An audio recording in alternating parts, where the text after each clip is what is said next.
Hello, let's get on and practice yoga. Today we are going to invigorate and refresh ourselves by working through the 3 warrior postures, Virabhadrasana I, 2 and 3. So let us prepare by starting in a seated position, whichever is most comfortable for you, kneeling, cross-legged, even sitting in a chair. Just to take the time to tune in. You might like to close your eyes to do this. Scan your body. Be aware of any pockets of tension you may be holding on to. You may particularly find these around the neck, the throat, the shoulders perhaps. Look at breathing into them and then surrendering and letting go of the tension when you breathe out. Allow yourself to soften. By the very act of becoming soft and relaxed, you are allowing yourself a greater ability to become flexible and supple. So think about the teeth here as well and unclench them. Sometimes through concentration you might clench your teeth and even stop the flow of breath. Continue having observation of this throughout your practice so that you can retain a sense of release around the head, the face and the jawline, leading to the neck, the throat, the shoulders. And when you're ready, you'll open your eyes. We're going to place the hands either side of our knees, lift our buttocks, turn our toes under, and then just bring yourself to sit in a crouching position if you can. This will just give a bit of a stretch through the toes and enable us to pull into our core, find our central meridian that runs directly through the centre of our body from crown of head to anus. Pull into that, become strong, take a breath in, and if you're able, have a lightness about your body and stand upward, straight up. If you need to put your hands down to raise yourself up, then do so. But if you can stand directly up, then take that pathway. Okay, so let's move forward into Virabhadrasana I. Let's stand our feet about 3.5 to 4 feet apart. Have your toes pointing to 12 o'clock. Immediately the process begins of you having this feeling of lifting up. And so think about the outer edge of the feet and the ankles, and the flesh here begins to rise up towards the hips. The inner ankles and the flesh rises up towards the very base of the pelvis, around the pubis, and you hit back with your inner thigh muscles. Hitting back is the act of pulling flesh to muscle and flesh and muscle to bone. Warriors have strength, purpose and determination. So take on board these aspects as you practice to help them manifest even more so. Let's breathe in and take our hands to shoulder level. Let's exhale and now stretch through the arms to the fingertips. And have observation of the skin on the arms, especially the loose skin possibly that hangs around the tricep or bicep, and activate and engage it. A simple message from the mind to the skin to hit back, pull the flesh to the muscle and the flesh and muscle to the bone. We're going to turn the arms from the shoulder girdle. So we're not just twisting the wrists or the forearms, we're actually making a full movement from the shoulder girdle. We'll exhale, extend the fingertips down to the floor. We'll breathe in and raise the hands up, keeping the shoulders away from the ears. So even though we're lifting through the trunk of the body, we're not actually just lifting from the shoulders, the upper chest, thinking that we want to stretch up into the fingertips, so we do this. This is incorrect. We take our mind down to the hips and we lift from there. And we lift internally, pubis to navel, navel to breastbone, making ourselves nice and tall. We're picking the feet up and we turn them to the left. We turn the left foot out 90 degrees and the right foot in 45 degrees. We then take the right shoulder and hip forward and the left shoulder and hip back. So effectively, what we are doing is getting the trunk of our body centralised over our leading leg. Now for some of us, we'll be able to do this while both our feet are on one parallel line. But for others, we may still be like this. So we could possibly move that back foot out wider. Turn the toes in a little further so that both of your hips can point forward. Both of your shoulders aligned with your hips point forward. Okay, so take the time to adapt and adjust and feel the position. So from here, we are already pulling up. We have this sense of lift taking place. That's why the process of yoga, the more we practice, the more it becomes quite natural. So whenever we're in movement, we're progressively always lifting and creating space, and then surrendering into that space as we breathe out. So another breath in to lift the hips up, to reach the torso upwards, and then exhale, we're going to bend the leading knee, in this case the left knee. Be aware here, if your legs are too close together and your knee, your left knee, is going over your left toes, if that's happened, you really need to widen those legs, because if you feel that you can sink the perineum further, deeper, you want your left knee to be supported over the heel of the left foot. Virabhadrasana I, warrior posture. Pull up internally, pubis to navel. Relax the shoulders away from the ears. Have the insides of the upper arms aligned with the ears. Stretch down through the right leg. Be aware of the weight pressing into the mat along the outer edge of the right foot. Breathe in, raise the chin. Look up between the hands. Reach up through the arms to the fingertips. Unfurrow the brow, unclench the teeth. Breathe.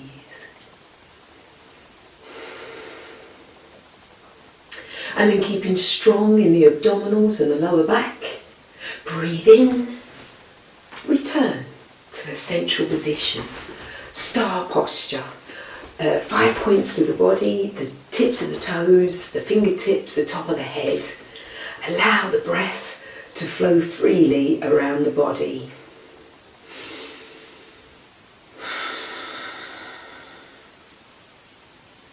And then let us travel to the other side. So again, we breathe in and we rotate the arms from the shoulder girdle. We exhale and extend the fingers down.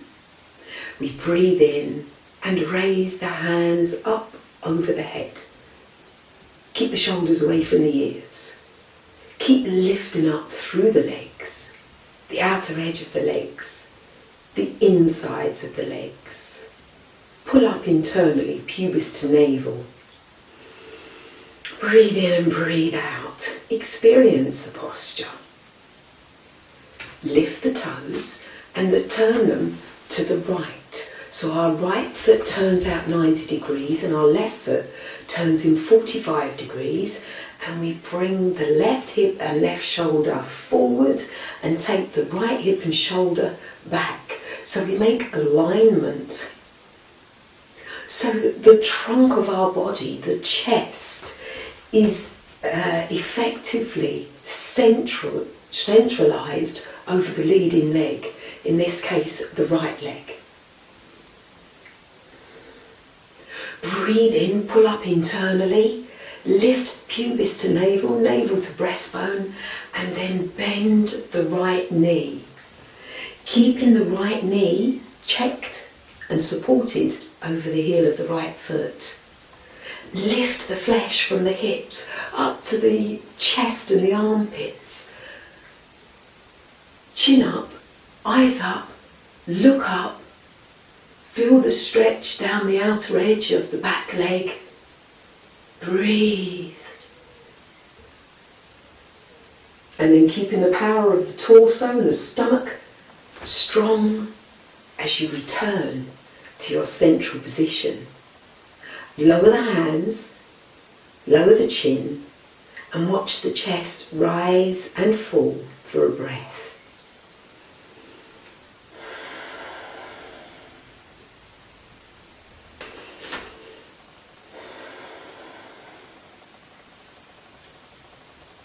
Breathe in, raise the hands to shoulder level. Let's move forward now into Virabhadrasana II. Take a nice deep breath in, lift up through your central column, pick the toes up and turn them to the left. Just have a check on the positioning of the feet.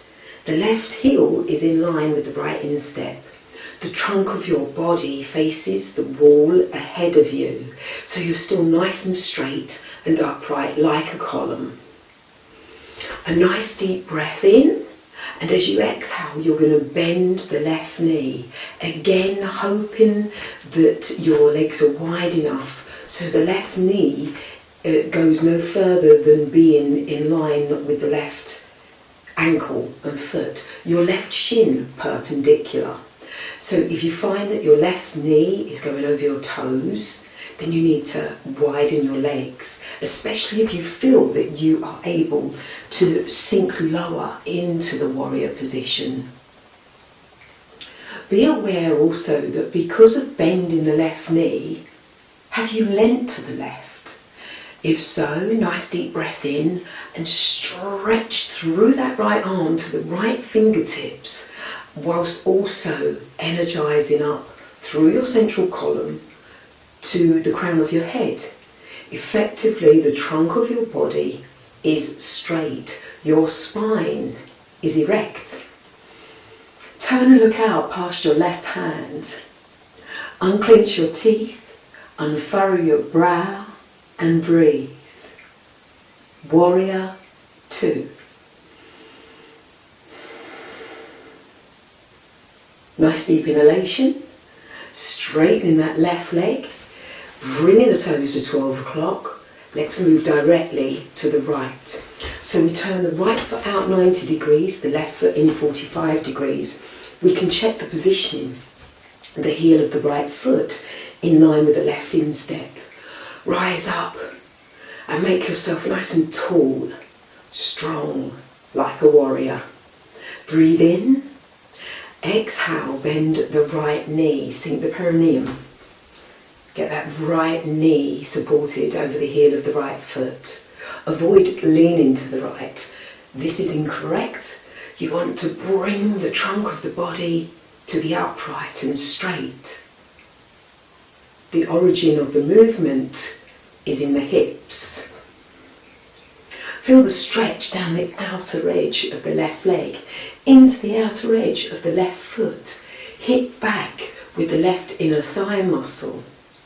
Turn and look out past the right hand. Breathe.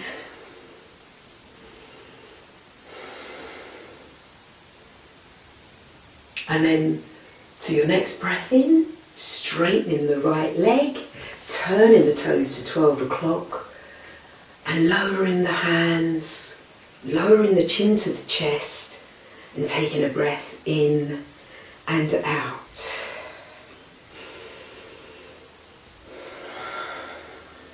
With every breath you take in, you are effectively renewing your energy. A new burst of oxygen coming into your system, refreshing, replenishing, revitalizing. Remember this. Now let's move to Virabhadrasana I. Okay, so this is very challenging. It's a balance on one leg. Take your time and remember to always work at the point of the posture where you're at your strongest. So if you take the posture too far too soon and you begin to come out of alignment or wobble or feel weak, that's when you need to pull back a little and grow strong in the foundations of the position. Remember, your ego is always going to want to push you further forward, too quickly sometimes, most of the time. So reel the ego in and allow the mind to consciously control. Breathe in, raise the hands to shoulder level, and we're going to go into Virabhadrasana III via Virabhadrasana I. So we're taking ourselves into the first warrior position. Let's rotate the arms from the shoulder girdle. Let's exhale and extend the fingertips down to the floor. Let's breathe in and take the arms up whilst keeping the shoulders nice and relaxed and the skin on the face relaxed. We'll pick our toes up and turn them to the left, bringing our right hip and shoulder forwards and taking our left hip and shoulder back, so we've got that alignment. We're centralised over our leading leg. A nice deep breath in, and as you exhale, bend that left knee. Ensure that the left knee is supported over the heel of the left foot. Create space in the trunk of your body.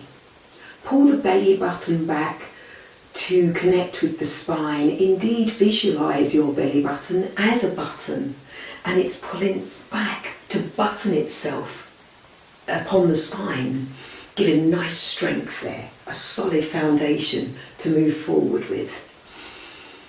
When you next exhale, let's lower the trunk of the body, still reaching forward with those hands, and let's just check that those hands are shoulder width apart and the palms of the hands are facing each other. We want to keep them nice and centralised here, almost as if we have got a small beach ball between our hands and we're holding on to it. This will help focus the energy. Now we're going to breathe in.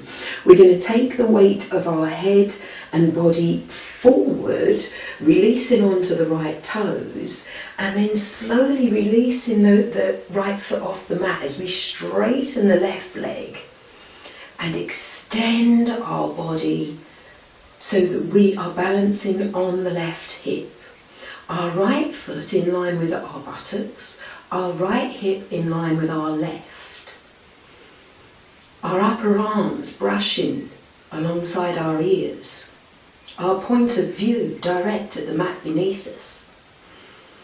And then bend that leading knee, bringing the back foot down, coming back through warrior one, and turning,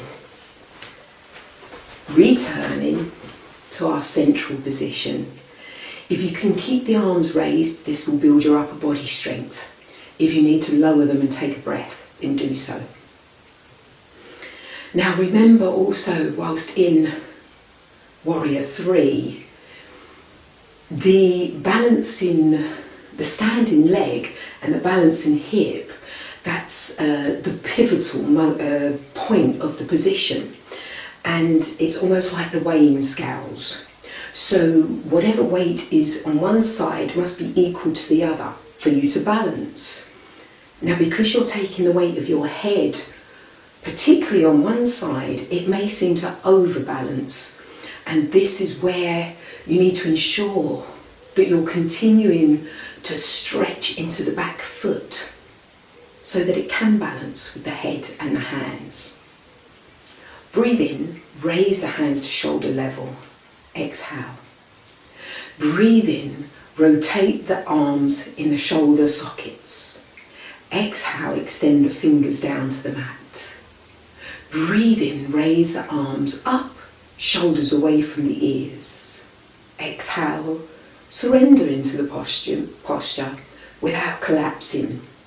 Your mind is still messaging the body, the outer edge of the legs to lift, the inner thighs to hip back, forever progressing, increasing your strength. Pick the toes up, turn them to the right, bring your left hip and shoulder forward, take your right hip and shoulder back. Get the body centralised over your leading leg. Breathe in, lift and create space. Exhale, bend the right knee. Have it supported over the heel of the right foot. Lift internally, pubis to navel. Exhale, lower the trunk of the body forward. Coming up onto the left toes. Breathe in, move the weight of the head and the shoulders forward. Begin to stand up on the right leg, straighten the right knee. Drop your left hip in line with your right hip. Stretch into your fingertips as you stretch into your back toes, as you pull the tummy in to support the spine, as you look directly at the ground beneath you. And then you will exhale, bend that leading leg, lower the back foot down, rise up and release to the central position. Let's lower the arms, lower the chin and watch the chest rise and fall for a breath.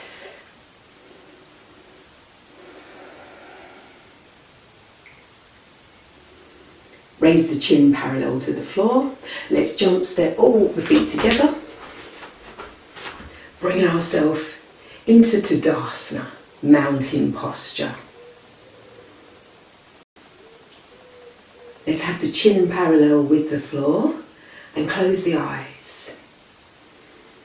Now you may observe that your breath cycle is a little faster, that the heart rate may be faster than normal.